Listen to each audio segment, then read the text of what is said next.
Ladies and gentlemen, welcome to the Beantown Banter podcast. Hunter on the move, racing back, it's over his head, it's gone, it's into the bullpen, this game is tied, this game is tied! Rebound is on the top of the crease, Red Sox score!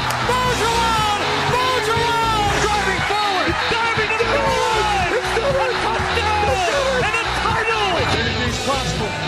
Anything's possible! Recording live from Boston, Massachusetts, here are your hosts, Brady Gardner and Patrick Donnelly.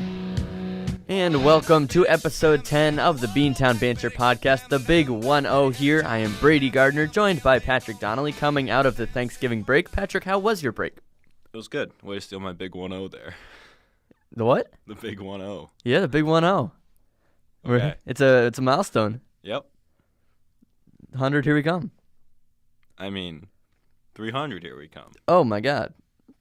We're going to be like 50 by the time that happens. No, Let's not get all mathy on this. We're calm kids. we'll get slow like down. 150 by the end of the career, probably, That sounds reasonable. if we do weekly during the school year. Sure. Doing weekly, not during the school year. We're on the grind here. Anyway, so Thanksgiving break, coming back here now. Excited to get going again? No.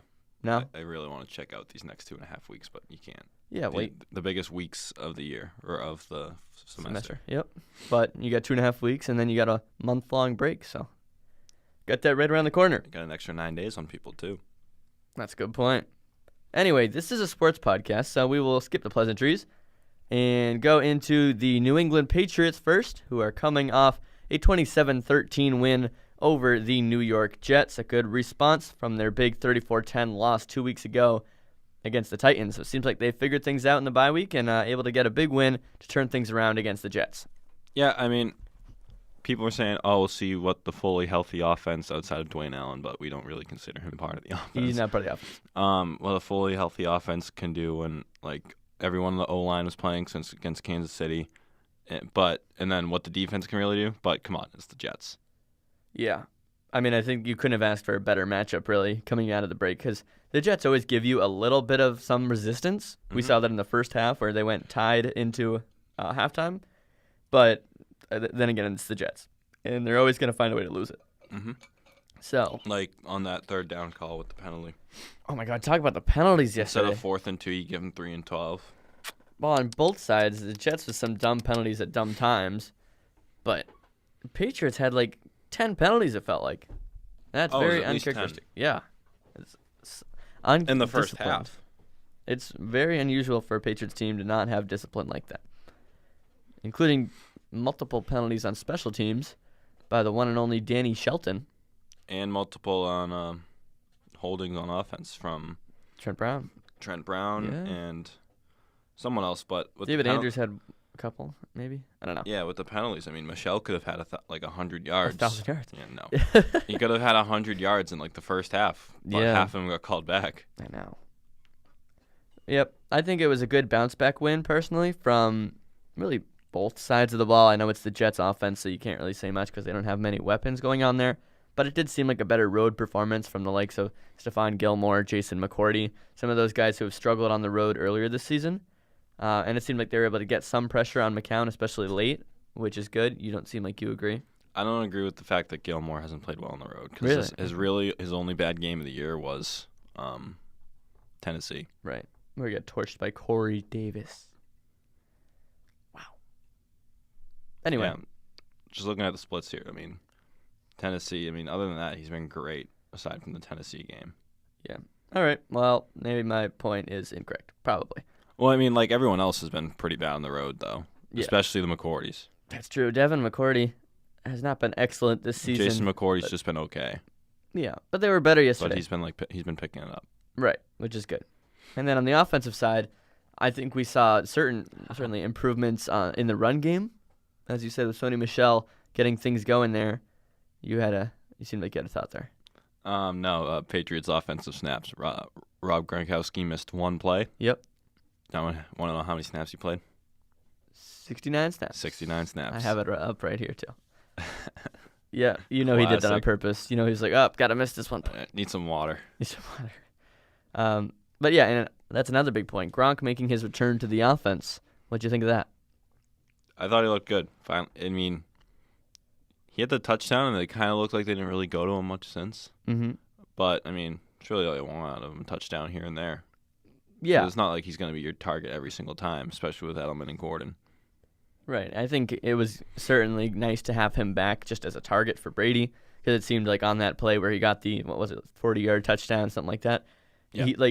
He wasn't really the first option maybe, but Tom just knew that he could throw it up to him and he'd make a play, and he did, which was like shades of old Gronk coming back, which was nice to see. Mm-hmm. And then I think he's also crucial in the run game. We saw it down the stretch a little bit where they were just trying to pound it in on that right side, and who was the lead block every time? It was Gronk. Yep. So I think he's just such a big difference maker on this team, and I think more so than he has been in previous years. I think they're relying on him more with current personnel than they have before. Because we've seen, they've been fine. Like, they made it to the Super Bowl, and, he wasn't available, so they were able to use Aaron Hernandez at the time. Rest in peace. And they've had other times where, they were able to cover it up by having good receiving options or, depth in the backfield, whatever. Seems like this year he's more important to their success than ever. So I'm saying if you want to make a deep playoff run, you need Gronk to be healthy. Yep, absolutely. Just quick note, that win, we're back to the second seed in the AFC. Yes. And the Chiefs coming out of the bye next week have Oakland, who, whatever you want to say there. And then Baltimore, who's been playing well lately. If Lamar Jackson starts there, I don't know, suspect defense for the Chiefs. And then the Chargers, who've been sneaky good this year. Yeah. And then Seattle, you never know. But then Oakland to close out the year. So, there's 3 games where, you don't automatically want to chalk it up to the Chiefs there. Yep. And then the Patriots have a similar thing. They have the Vikings next week. We'll get to that in a second. That's no easy matchup. And then in 3 weeks, they have the Steelers in Pittsburgh, which is always a fun one to watch. Other than that, the other 3 games are just Dolphins, Bills, and Jets. AFC East practice games, really. So I think we're rolling our way to a nice 12-4 record. That's my guess. But the way Patriots usually we play our best football of the year here. Mm-hmm. And Mahomes, you don't know. He's going to get tired. You don't know. Well, yeah. So you're still looking at it in comparison to Kansas City, yeah. Well, I'm just looking at. I wouldn't completely write off, perhaps, potentially, tiebreakers and stuff. Maybe getting the first seed. Oh yeah, I wouldn't at all. I think. I think it's not likely, the way Kansas City that offense is playing. Mm-hmm.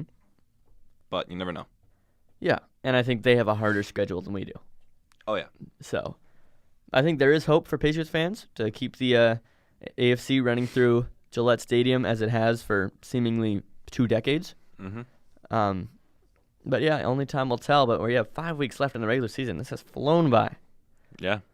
Anyway, Vikings next week. One of the most prolific offenses in the NFL, led by Kirk Cousins, and then Adam Thielen and Stephon Diggs on the outsides. Are you worried about our defense holding up against those guys? Absolutely. How could you not be? Yeah. Yeah. I think it's going to be a shootout because the Vikings defense has been incredibly suspect last year compared to what it's been last year. Did that make sense? No, you said last year. All right, it's been suspect this year compared to what it was last year. There you go. The pass rush really hasn't been there. They're missing Xavier Rhodes on defense. He's questionable heading into the game. Same thing for us, Nate Ebner. But he's been inactive for a little bit. Yeah. I think it's gonna be a shootout. Yeah, I think whenever you get in, these big games with good teams, it seems like it's always a shootout. You had the Chiefs. You played to 43-40 against the Chiefs. You had the Packers 31-17. Not as much of a shootout there, so maybe a little sign that the defense is getting better against good offensive competition. Mm-hmm. Either that or Aaron Rodgers has just checked out on this season, which I think he has. And then the Colts, if you want to put them in that, they were a bit of a shootout earlier this season too. So I think you just have to expect that you're going to have to rely on your offense a little bit more this week, but hopefully they're able to put up a performance like they did against the Packers, holding them to 17 points. Everyone seems to like the Pats. Vegas has them as the favorites, and then ESPN's matchup predictor has Pats 67% favorites. Yeah. To 32 or 32.2. Well, they always play well in these big games at Gillette, so. Yeah, I think the biggest thing here is it's at Gillette. Yep, it seems like the biggest thing anytime the Patriots play, especially this season, with all their losses coming on the road, still, undefeated at home. Seems like they've been that for a long time. Yeah, including the postseason. And also, you don't know because, like, you could also just keep forcing Cousins to pass the ball and make his own mistakes. Yeah. Because they have, like, Latavius Murray doesn't really have the job anymore with Dalvin Cook back. Mhm. And Cook's also been a little inconsistent this year. So you don't know what you're going to get there. And if you can stop Cook, then they'll probably just keep. I don't want to say, like, because they're not automatically going to go back right to Murray. And you don't know what he's going to do coming in cold like that. So just force Cousins to keep throwing the ball. Yeah. I mean, Kirk Cousins has had, he's shown signs of being the big, multi-million-dollar quarterback that he signed the contract for earlier this year, but I don't think he's been perfect. Oh, absolutely. So I think you can expose some of those weaknesses. I think Belichick probably already has some ideas, knowing them. So, yeah, I'd expect an interesting little defensive scheme because we saw that when they played against Mahomes, although Kirk Cousins not as inexperienced as Mahomes, but still kind of similar. I guess it's probably a similar scheme goes into that. Just throw something at them that they've never seen before. Yeah, and you're 5-0 at home where the Vikings are 2-2-1 on the road. Right. So you're expecting a win. I would say so. I would say so too, but I would not be surprised with a loss. I think if the Vikings defense can show up because we know that they're capable of good things, they just haven't really done it. I think you could be in some trouble, especially if their offense gets off to an early lead. But I think if you hang with them for the first half, I think you should be able to coast in the second. Yep. Seems like how it usually works. Anyway, that's enough Patriots, I think. Any final thoughts? No? Oh, I did have one. Yesterday, Tom Brady was wearing his old helmet, the one that he's worn his entire career. Mm-hmm. That's going to be illegal next year in the league. This is the last year that he can wear it because of concussion protocol and all that stuff. He's been switching back and forth between that one and the new concussion-resistant helmet that they want him to wear. Yep. Do you have any speculation into why he would have switched back to the old helmet this week? Likes it better. Yeah? Yeah. So you think he needed that extra comfort for a game against the Jets? I mean, he's been doing it all season. Has he? Yeah, he's been doing every other game. Even different series, he's had different helmets. Oh, no, I've noticed this since training camp Really? when they said he's Well- had the new helmet. I've noticed the helmets. Yeah, me too. It's hard not to because it doesn't look like himself when he's wearing the other one. Yeah, no, he's been switching every game. I don't know if it's every game, though. I feel like he had a stretch I mean, there the where... 3 losses, he was wearing it. Oh. I know for a fact he was in Detroit. Yeah. I don't know. It just feels like there's so much you can read into with the helmet choice. It's not like he's just reaching into the locker and whichever one he picks up is the one he's wearing. Or the one he is wearing. Oh, no, There's a obviously reason why he chooses it. Obviously, he's going to want to wear the one he likes better. Right, but you're going to need to adjust to the other one. That's the Do you think he's doing it slowly introducing it by doing it one game he's going to wear the old one that he's comfortable with, the next game he's going to wear the new one that he's going to have to wear next year? Sure. Or do you think he's and he has all offseason to do it. Well, yeah, it's different though when you're in a game versus throwing around in the backyard with Giselle. But Or on the beach with Jules. that's true. Yeah, I mean, I don't know. It's hard to judge all these things, obviously. He's saying he's going to retire so he doesn't have to wear the new helmet? No, I'm not saying that. I'm saying that people have said that, and if he doesn't wear the new helmet, it means that he's content with this one because he's not going to need the new one. Whoa. I don't think that's true. No, I think to him a helmet is a helmet, and he just happens to like this one better. Well, I just wonder if the other one impacts his vision or something like that. Because if it was the same feel, which he said it is, but of course he's going to say that, wouldn't he just wear the new one every time? It's safer for him anyway. It's all about preference, man. It's just strange. I mean, it's why does Patrick Marlowe still wear skates that they haven't made since 2009? Does he really? Yeah. That's And why does Louis Erickson still wear skates that they haven't made since 2009? Yeah. Why does Tyler Sagan go through 5 pairs of skates a year? Why does Sidney Crosby get his skate sharpened after every single time he touches the ice, warm-ups, first period, second intermission? Really? Yep. My God. It's all personal preference. I don't know what the Interesting. basketball things are, but I can tell you hockey. Yeah. They're all like that, and I'm sure there are guys like that in football. Anyway, yeah. Just Why did interesting Le'Veon about Bell that. have a million pairs of shoes in his locker and then let his teammates rife through it all? That's a good point. All right. Well, moving into that hockey, we can do a little bit of Bruins here as the Boston Bruins have heated up a little bit here with the return of Tuukka Rask. In the last week, they've had a loss at Detroit in overtime, 3-2, but then a win over Pittsburgh, 2-1 in overtime, goal from Joakim Nordstrom to give them the win, and then beating the Montreal Canadiens at the Bell Center one night later, 3-2. Your thoughts? And we have tonight at Toronto. Big game. Big game. win and you're in third in the Atlantic. And yes, we're looking at playoff implications already. Yes. But as far as Tuukka Rask goes, on Wednesday in Detroit, he let up 3 goals. One was in overtime. But, I mean, the only goal you can really put there on Rask is that second goal by, was it Athanasiou who chipped it in late? Or chipped it in off the rebound, I think. Couldn't tell you. Obviously, you want to see a little more from DeBrusque on that back check to tie him up more. But obviously, also a catchable puck for Rask. Kind of like hit his glove and then just like fluttered in midair and then banged in out of midair. So you want to see you probably hope Rask can have that. And then overtime, that goal by Athanasiou. I mean, you lose the face-off, and you have Krug lose a battle. You have Marchand lose a stick battle, and you have just Krug kind of like backed off. Like what are you doing?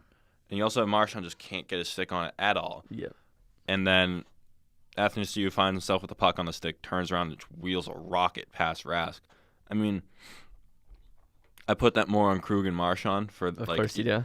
Well, no. Did you see the Yeah, I know. I saw how it. pitiful those efforts were? It was a good shot, but I But I think also Tuukka don't- could do better. Yeah, Maybe I'm asking too much. obviously you want to save there, but I don't know how many goalies are expecting a shot there. Yeah. Are expecting that good of a shot. Yeah. Okay. And that's all I'm saying, man. Fair enough. All I'm saying. Anyways, we move on to against Pittsburgh. Another strong goaltending performance from Yaroslav Halak. Only 1 goal allowed. Against one of the Big most prolific save. offenses in the NHL. That has been struggling mightily lately. God dang it. 8-5 is Pittsburgh. Oof. So we have a huge save on Evgeny Malkin on a breakaway, I believe. Yeah. And then that goal could have changed the complexion of the game there. But the Bruins make it to OT, and Joakim Nordstrom sends in the tip. That was a beautiful play, too. It was. It was just tic-tac goal. Love it. And then that brings us to Saturday night in Montreal. That was bad. I like it. Tuukka Rask, another big performance. 939 save percentage, 31 saves. Mm-hmm. 6th win in a row in Montreal. He's now 8-2-2 in his last 12 in Montreal. So I don't know what narrative there is there. Okay, bud. I mean, sixth win in a row in Montreal. Kind of killing a narrative here. Yes. David Backes, first goal Finally. of the season. First goal Finally. and an assist. Thanks for coming, buddy. We missed you. Was that his first assist of the year too? I'd find that hard to believe. I think it is. He's gone this long without a point? He must have had an assist. Nope, it's his second assist. It was a of the good year. goal, too. It was a good goal. I liked it. Big fan. Forced the turnover, get in there on the break, 5-hole and Carey Price. Oh. Wow, David Backes just coming in hot. I don't know about that. He's had 1 goal. Hey, perfect time to heat up. That's If he a good goes plan. 50-50 starts now. Jeez. Okay. But anyways, for a little bit in that first period, it was the Bruins got off to a hot, quick first 3-4 shifts on Montreal, Mm-hmm. and then they kind of just sat back, and Rask got peppered with shots early, and he pretty much kept them in it early there when Montreal had some really good chances, especially Jonathan Drouin from the high slot and Thomas Tatar too, and then we had the same thing in the third period where it was 10 minutes of the game plan was let Tuukka Rask get pummeled with shots and have everyone hold their breath. And then they ended up tying it because of that game plan.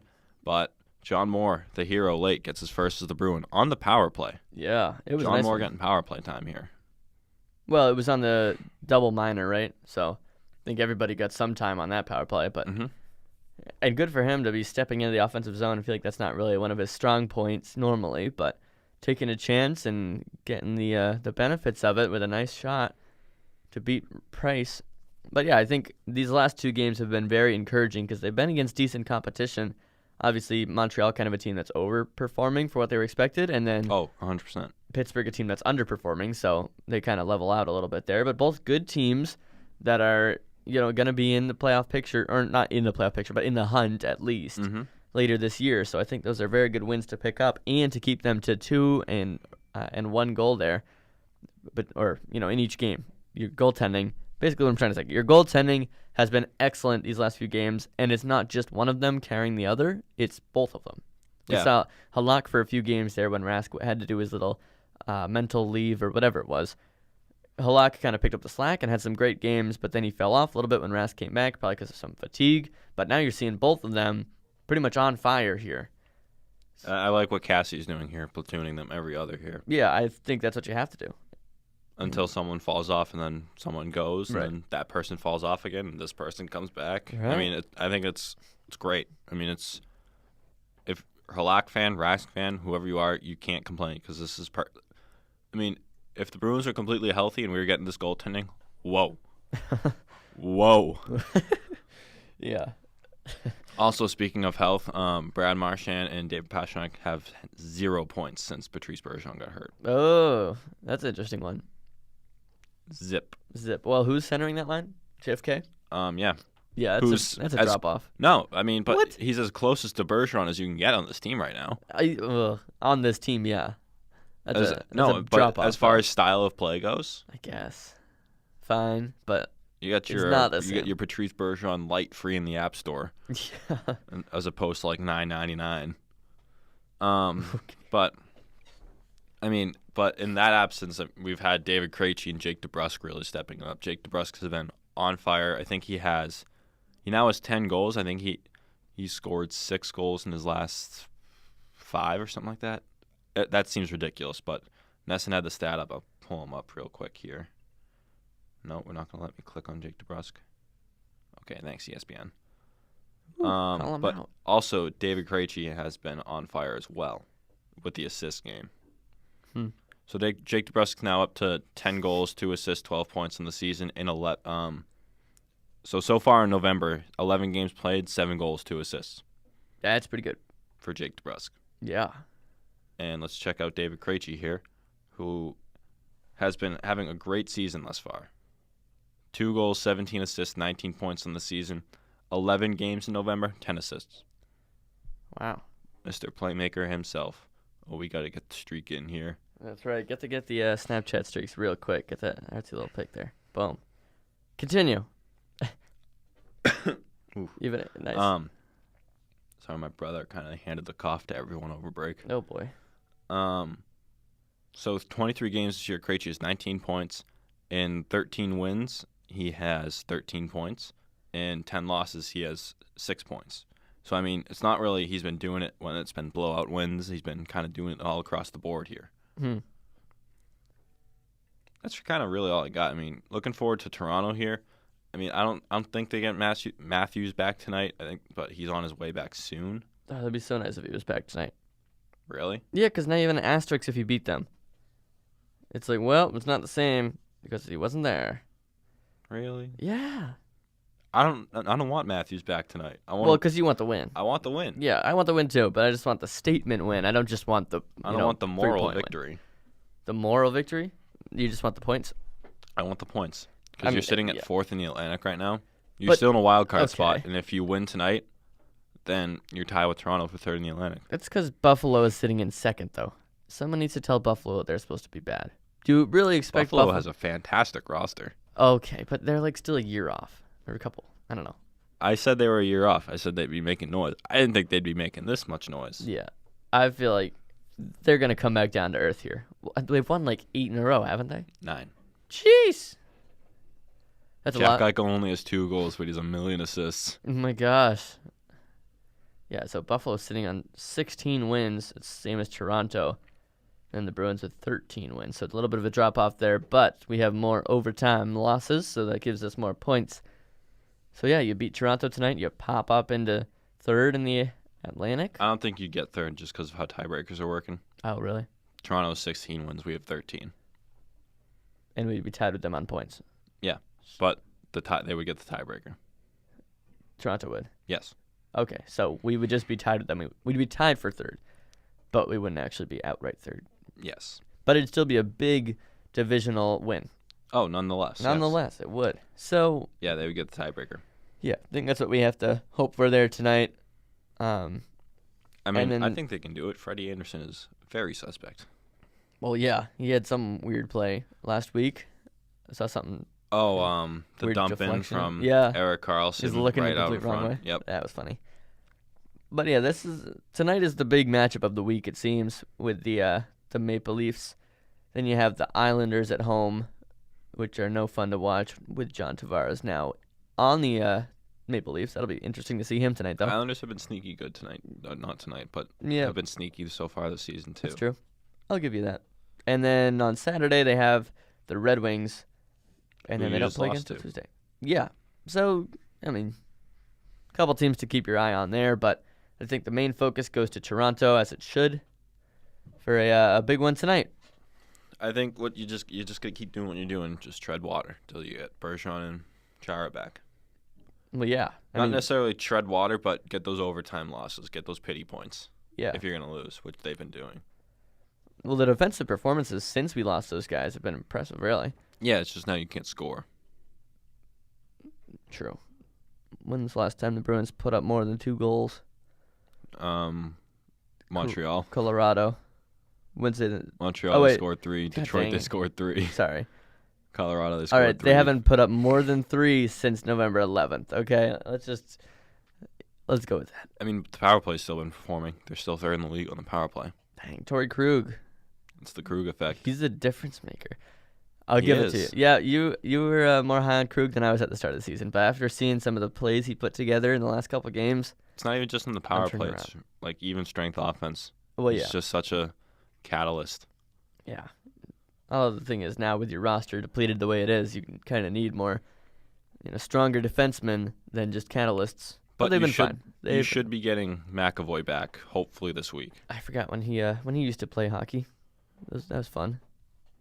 Yep. But he's gonna be back this week. Oh, I just searched Charlie McAvoy on Twitter, and the first tweet that pops up is somebody proposing Charlie McAvoy, Ryan Donato, and a first rounder for Anze Kopitar. Oh my god. No, thank How you. old is he? Kopitar is like 30. Jeez. Okay. But I believe they should be getting McAvoy and Vakanainen back this week because they were questionable for Friday and Saturday. So that's big. It'd be nice to finally see Vakanainen get some significant time too, which it seems like he will. All right. So we also have in St. Louis, Vladimir Tarasenko is apparently not happy with the situation there. Yes, please. So people are again floating out perhaps McAvoy and somebody else for Why is Vladimir Tarasenko. Why are we putting McAvoy on the table and everything? Because it's our biggest asset. Yep. So I see here I don't like it. Pastrnak and McAvoy for Tarasenko and Parayko. That's an absolute overpay. Yeah, Pasternak's not going anywhere. Both those guys aren't going anywhere. Yeah, that's true. Interesting. Okay.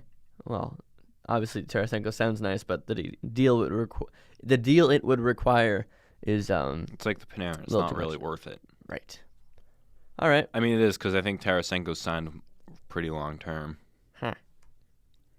Whereas Panarin, you'd have to sign him after this season for probably $10 to $12 million, which he's absolutely earned.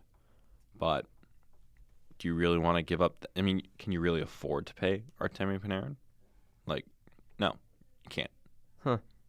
Because you have, Tarasenko has 7.5 cap hit through 2023. A very manageable deal for a superstar. Yeah. Okay. Huh. Well, now you seem like you're opening the door for that. Oh, no, I think if you're going to do it, it would definitely be him, but I don't think it's worth it. So him over Panarin, you mean? I would much rather have him over Panarin. I think Panarin's a little more well-rounded. He gets plenty of assists too, where Tarasenko's more of that goal scorer. Yeah. But I would rather have I'd take a goal Tarasenko on scorer. that deal. Yeah. Okay. But I don't think you really need him. Yeah, these are all very unlikely scenarios, but fun to talk about. Anyway, Everyone loves a hot stove. Everyone loves hot stove. Something not so fun to talk about is how awful the Boston Celtics have been of late. They're coming off a loss to the Dallas Mavericks on Saturday, and before that, they fell to the Charlotte Hornets on Monday, 117 to 112. Lost to the New York Knicks, 117 to 109, and then beat the Atlanta Hawks, 114 to 96. And then But lost to the Mavs. Yeah, they lost to the Mavericks, but they're 4 or 4 losses in their last 5 games, dropping them to a shockingly mediocre record of 10-10, third in the Atlantic Division. But things are 6.5 out of the lead. not pretty for the Boston Celtics. Not at all. I mean, they got blown out by the Knicks. I mean, they made it close at the end, kind of. And then... Well, everybody on the Knicks was shooting the lights out, though. Yeah, and then they sort of were getting blown out by the Mavs, and they made it close. But those 2 losses were in the new city jerseys. Oh. Are these the new grays? Are these the new gray jerseys? Oh, my God. Wow, we figured it out, folks. Wow. It's the gray jerseys all over again. Shockingly hot take from Patrick. But I don't have any answers for this team. I really don't know. Mm-hmm. And you're 20 games in, so you're 4th of the way through. It's still it's still the same problem. You're just throwing up bad threes and terrible shot selection. Mm-hmm. And then they had against the Mavs that for a little bit there when they were catching fire. They had that pick and pop offense that was working. Yep. Kind of run and gun. And that was working, and I'd like to see a lot more of that because they have the roster for that. They definitely do. You don't have the roster to just throw up 43s a game. Right. Have them more than half of them fall as bricks. Yeah. I mean, it's hard to tell what's really going on. And I almost wonder if, because we're still kind of in the early stages here, still trying to figure out what our main rotation is going to be. As we reintroduce Gordon Hayward and Kyrie Irving to an extent into the lineup that was led by the likes of Tatum and Brown towards the end of the season last year. But it seems like they're trying to say, like, hey, I'm the guy that you want to keep in your, consistent 5 on the floor. I'm going to shoot this 3 and prove it. And then it just goes terribly. I don't know. Maybe that's a little too much. It just feels like we're lacking the team aspect that has made this team successful in recent years. It kind of feels like there's too much talent on the team. Yeah, that's what I mean. Yeah. Use too many guys trying to be that superstar when all you need is just 5 guys who can play well together. I don't know what to say. Because, I mean, my heart wants to just be like, it's only 20 games in. They'll figure it out. The green team are in me. It's only 20 games in. Or don't worry, it's early. But 20 games is usually a good measuring stick for what you're going to be. Mm-hmm. You don't think they're going to be like to recover from this? They're going to have to go on a crazy run. Not that crazy of a run, but you have to win more than a couple games in a row here. And you're going to need Toronto to lose more than 4 like they have through 21 games this year. Yeah. I mean, at this point, you're competing more with Brooklyn and the Knicks than you are with Philadelphia and Toronto. No, at this point, you're competing more with Philadelphia, I'd say. Well, Philadelphia's 14-8. You're 10. Yeah, but I mean that's so. since the Jimmy Butler trade. They've been really good since then. They're Huh. Well, yeah, so they're gonna keep taking off. We've been bad. True. Philadelphia's last 10, 7-3. Our last 10, 4-6. I mean, we're still in the playoff picture. We're the 7th seed right now. Right, but it's not the East runs through Wow, Boston. Charlotte is 9-10 and in the playoff spot. Some great competition here in the East. Obviously, you want a higher seed. Yeah. You obviously want a higher seed. You've only won 3 road games with Brad Stevens. Yeah. I heard something interesting. So people say usually when you have the talent like this and things just are not going as they probably should based on your roster, the first thing to go is the coach. Do you think that there's any possibility of them getting rid of Brad Stevens? No. Me neither. It's interesting Absolutely to float it out not. there. But he's like one of the best coaches in the NBA. I'm not sure if he's won a Coach of the Year. Has he? He has. If he has, it's only one. Yeah. But he deserves... He got gypped of it last year, I think. Yeah. I don't know. He's one of the best coaches in the NBA, so do not let him go. Brad Stevens here. I would trade Kyrie Irving before I got rid of Brad Stevens. He has no NBA Coach of the Year. Wow. The poor guy. And doesn't look like he's going to get one this year. He has 1 NCAA Claire B Coach of the Year for Division I. It's 2, and then he has NBA All-Star Game head coach. Okay, it's something. Huh. Interesting. Well, here was something that I heard. Would you trade Kyrie Irving for Anthony Davis? No? No. What? I don't think Rozier's been good enough this year. Rozier has been giving me no confidence. His trade value has plummeted, I think. Really? He hasn't been good at all, Wow. aside from like the first 2 games. I think it's just the playing time is probably getting to him because he's not used to this backup role, at least based on the way that last year finished. Why wouldn't he be used to the backup role? It's been his role for 2 years. Yeah. And not one playoff. I think his expectations probably got a little high at the end of last season as he was getting, 35 minutes a game or whatever. I just don't understand what you expect with Kyrie Irving. Huh. So far this season, he's averaging 7.9 points per game, which is like, okay. Off the bench. Yeah, off the bench. I think we were expecting a little more. His over/under, I think, was 7.5. So he's beating that right now. Right. But we saw that over/under 7.5, and we laughed at it. So, Yeah. I don't know. Yep. Interesting. I don't know. I feel like Trader Danny's going to have something up his sleeve soon because this is way too good of a roster to be a mediocre team. Absolutely. I don't know. I don't want like a reactionary move, like just something to try to spark it and lose a good player or a good, young prospect or whatever. But at the same time, I want to be able to take advantage of this window because you never know if Kyrie's going to stick to his word of staying in Boston, or you never know how long Gordon Hayward's going to hold up, or until Al Horford's contract expires. Like, it seems like you have a good window here, and right now it is being severely wasted. Yep. But it's only 20 games in, so we're a quarter of the way there, right? Is it 82? Yeah, 82. Same as hockey. Mm-hmm. Yeah, so they've got time to figure it out, but that gap between you and Toronto is only getting bigger and bigger, and so if you want to be competing with the best teams in the East, you're gonna have to turn it around soon. You're gonna have to hit a run here. Yep. Well, let's see their schedule real quick. They have the Pelicans tonight. Tickets for $10. Get yourself on down to the Smoothie King Center in New Orleans. Anyway, then Cleveland at home, but this is a depleted Cleveland team, obviously, without the King James. Honestly, Okay. your next 1, 2, 3, 4, 5, 6, 7, 8. Hold on, sorry. So that's Minnesota, New York, Chicago, New Orleans, Washington. I think you can Atlanta, easily, Detroit. like, 9 out of your 10. Your next 10, I think, are definitely winnable. When does that stop? Minnesota. Does that stop at Milwaukee? It stops in Milwaukee. Yeah. Minnesota, they've been playing well lately. D Rose is averaging 19. But other than that, you have some very beatable, especially Washington. Washington's been bad this year. Mm-hmm. And then so is Cleveland. I mean, you have New Orleans twice. You have Atlanta again. You have Detroit once. You have Chicago once. You have New York again at home. Yeah. And you have Phoenix at home. I think you can. I mean, it's crazy because then the 4 definitely games. beatable teams. And then after Milwaukee, you have Charlotte. Yeah. Well, you have Milwaukee, Charlotte, Philadelphia, Houston right there. Yeah, then it picks up. Yeah, you those need are to take not advantage of these next 10. easy. You really need to. I almost want to say like these next 10 are a bigger test than those 4, or like they're going to be more telling games than those 4, because if you're able to finally get things grooving here and like clean up on this bad competition, then you're kind of getting back in the right direction.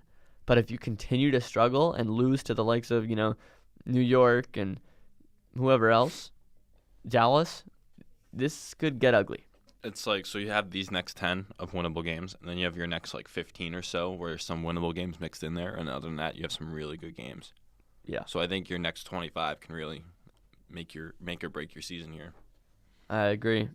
And obviously, that'll be the halfway mark of the season, so obviously it'll make or break your season, but a little bigger at this point where the Celtics are at. Right. All right, well, I think that's just about concludes our Celtics talk. Just a brief minute on the Red Sox here. Not a ton going on, but the good old David Price back in the headlines as he won the Comeback Player of the Year. How'd you feel about that?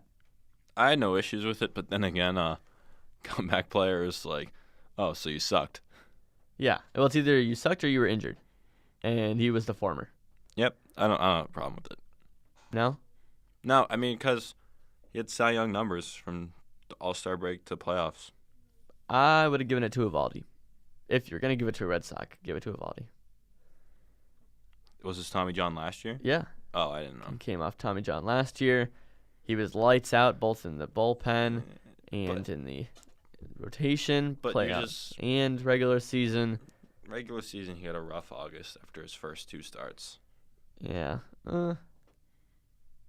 He I had don't his know. first 2 starts where he was money, and then he kind of got tossed around there. I feel like David Price is just really benefiting from this strong end to the postseason that he had. But it's a regular season award. Okay. Was he that good in the regular season? Yeah, He was fine. From the All-Star, he was fine to start it, and then All-Star break on, he was money. Except for against the Yankees. Okay, Okay. flash and pan. Huh. Everyone has a bad start once in a while, That's a good point. even winning awards. Okay. Unless you're Jason DeGrom and you just play well in every single start you have. Jacob deGrom? I said Jason, didn't I? Yeah. Whoops. Whoops. Huh. And then there was something else on the Red Sox that was just like somewhat worth noting. Oh, yeah, Adrian Beltre, who had a relatively disappointing tenure in Boston. He has announced his retirement. Relatively disappointing tenure in Boston. Well, I mean, it just hit didn't 30. work out. Yes, no, he was good. He was good with us, but it didn't really work out, I think, the way Red Sox fans would have liked because he quickly went back to Texas. And obviously this is a team that has had some question marks at third base, so it would have been nice to have a guy like him around to keep Rafael Devers under his wing. That could have been nice. But that is no longer a possibility because he is retired. That's true. But a good career nonetheless. I don't know if he won any World Series. Did he? I don't think so. That'd be unfortunate. But yeah, one of the fun players in the game. And now he's probably going to become part of like one of those Fox teams or something, you know? Get him, A-Rod, and Ortiz in Perhaps. the booth. Oh, that'd be nice. Is he that much of an electrifying personality? I don't know that much about him off the field. I mean, well, he was just always one of those comedians kind of on the field. Yeah. Messing with umpires and all the joking stuff. I'm trying to find that stat. I don't know. I about don't Jacob. know the guy personally, so. I'm trying to find the stat about Jacob deGrom. Here it is. Okay. Drop So, some knowledge. Unless you're Jacob deGrom and you play lights out in every single start. So if the Mets had scored 4 runs in each of Jacob deGrom's starts, he would have been 30-0. If they had scored 3, he'd be 25-1. If they had scored 2, he'd be 20-6. But they're the Mets. Yep. So they didn't do that. That's nuts, though. That's just how good he was. That ERA. What was his ERA? I have no idea. It's probably insane. Yeah. That's my guess. And that's why win-loss record just doesn't really tell the whole story sometimes. Fair enough. All right. But other than that, all's quiet on the Red Sox, on the Western Front for the Red Sox and the entire MLB. Nothing happening, really. Aside from, 2 minor trades. I think it's going to heat up, though, because you've got some big names on the market. I mean, we have this headline here. Will Paxton put the Yankees past the Red Sox? Probably not. Oh, yeah, so that's a big one. James Paxton going to the Yankees from the Mariners for the Yankees' biggest prospect, who I'd never heard of before. Who's their biggest prospect? Yeah, Wow. but they've got, loads of prospects, so it's okay. But, yeah, James Paxton, I think it could either go really well or really badly. I feel like he's not going to be a middle-of-the-road guy. I feel like he's going to be a Sonny Gray or, if you want to say, J.A. Happ, even though he wasn't that good in the playoffs. Yeah, Happ was just, solid. Yeah, And I think I'll give him that. I'd say he'll be solid, but not incredible. But struggles against the Red Sox. Hopefully. And then whoever the Red Sox acquired for some minor leaguer from San Diego. No idea. Huh. All right. Well, that kind of transitions us a little bit into some national news. Just looking around the NFL here, the Pittsburgh Steelers fell to the Denver Broncos, so that opens the door a bit for the Patriots as the Steelers now 7-3-1. We already mentioned this. It propels the Patriots into the 2nd seed. What?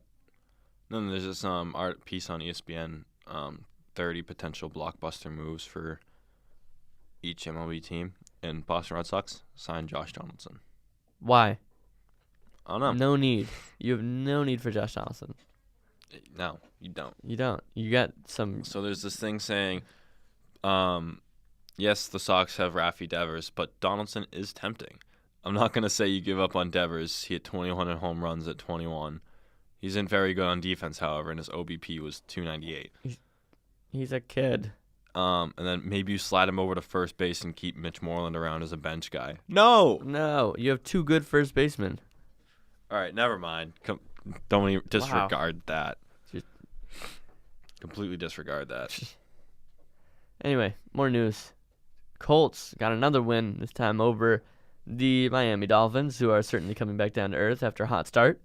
But the Colts coming on, they're 6-5, chasing the Texans, who are 7-3 in the AFC South. But meanwhile, the biggest news of the AFC South, the Jacksonville Jaguars falling to a whopping 3-8 with a terrible. loss to the Buffalo Bills, which was just fun for everybody to watch.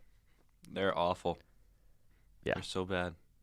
Yeah, Jalen Ramsey talking all kinds of trash about Josh Allen and then getting roasted by him. Yeah, getting absolutely torched. So that was fun. Poor Jaguars. They have fallen off a cliff since that big win over the Patriots in week 2. People said that was like their big Super Bowl kind of, and that was the game that they had been planning for Now since they're they in their lost. off season. It's true. But you wonder if they put too much stock into those early season games and all of a sudden it's just falling apart. But it almost makes you wonder how long Doug Marrone will be around there. They were so high on him at the end of last season, and things are falling apart. It also makes you wonder what they're going to do about quarterback. Ooh. Okay. Any predictions? Draft. Okay. Boring. I don't know. Who's a free agent for quarterbacks this year? There was somebody. There was somebody. All right. I was thinking of something. Well, you could always get Nick Foles because it seems like Carson Wentz is there to stay there in Philadelphia, even though they're a sad 5-6. Although they did beat the Giants, which is a big win for them. But you could always get Nick Foles, see what happens. Is he much of an improvement from Bortles? Who knows? So you got Tyrod Taylor, Yeah, because it seems like Baker Mayfield is certainly the guy of the future there for the Browns. Teddy Bridgewater. Ew. Not Brett Hundley. Trevor Siemian Ryan Fitzpatrick. and Josh McCown. Those are your top 5 quarterbacks. Oh, God. I mean, if you're Jacksonville, honestly, McCown or Taylor or Bridgewater would be my 3. Cantil or Bridgewater? Yeah, I Because think Bridgewater, we don't know what he is. He hasn't played. Yeah, I guess so. I think he got screwed in Minnesota because he was their guy and they just dumped him. For Case Keenum. And then you have Tyrod Taylor, who's been screwed pretty much everywhere he's been. And then Josh McCown, who's journeyman, who's still getting it done on bad teams. Yeah, well, he's up there too. He's getting old.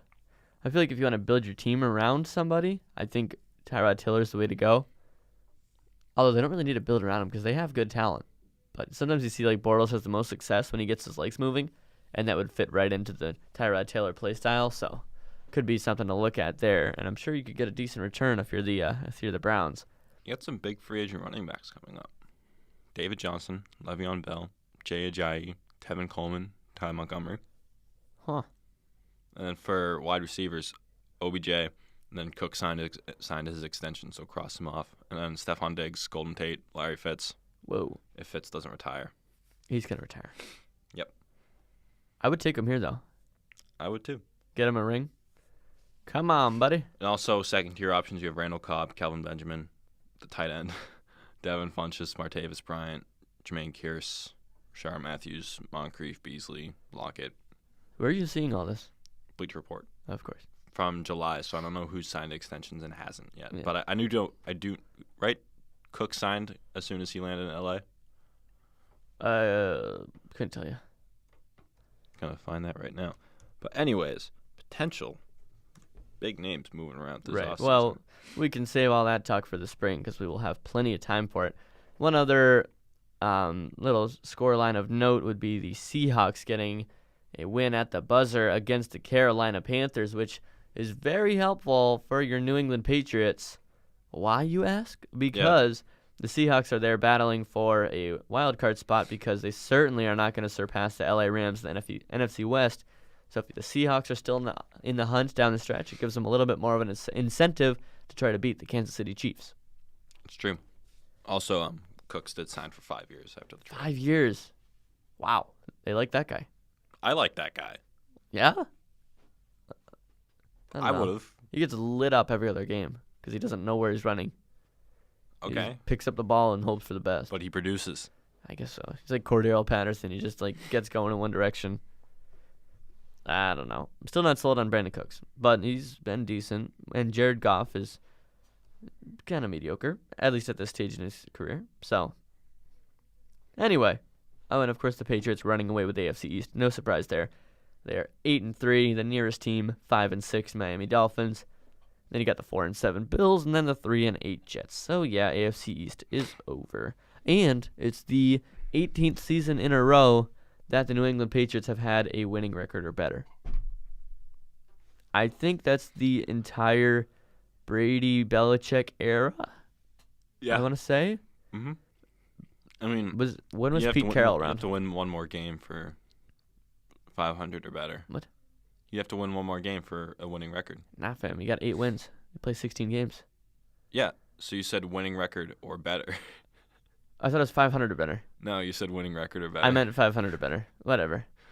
Winning it record doesn't or get better. than a winning record. That's a good point you make. Well, English is difficult. Because you lose out 5 games, all of a sudden you're 8-8 at 500. 500. Boom, there goes your winning record. I would hope we wouldn't lose out all 5 games, but you never know. No, I don't think that's gonna happen. I think we're going in the right direction here. I think we're gonna finish off strong like we usually do. And if you lose a game, I think it'll be Pittsburgh. There you go. Okay. Cool. Any There we final have thoughts here? I got nothing. You got nothing. Nothing. Wow. It's a quiet Monday morning here for Patrick. It is. No real hot takes. No, I'm disappointed. just trying to get back in the groove of things. Yeah. Coming back from the Thanksgiving break, finishing off first semester here. We got 2.5 weeks and I'm gone. You're gone. Any big plans for the holiday break? Not yet. Christmas. Oh, wow. Wow. Who could have guessed that? Exciting. All right. No, just hanging out. Well, that's really it here for this relatively slow Monday, returning here from the Thanksgiving break. But we will call it a day there, and we will be back in a week with the Beantown Banter podcast. So as always, Episode 11. episode 11. Whoa, we're getting into Whoa. Getting up double digits. Okay. But that is it. So for Patrick Donnelly, I'm Brady Gardner. Thanks for listening.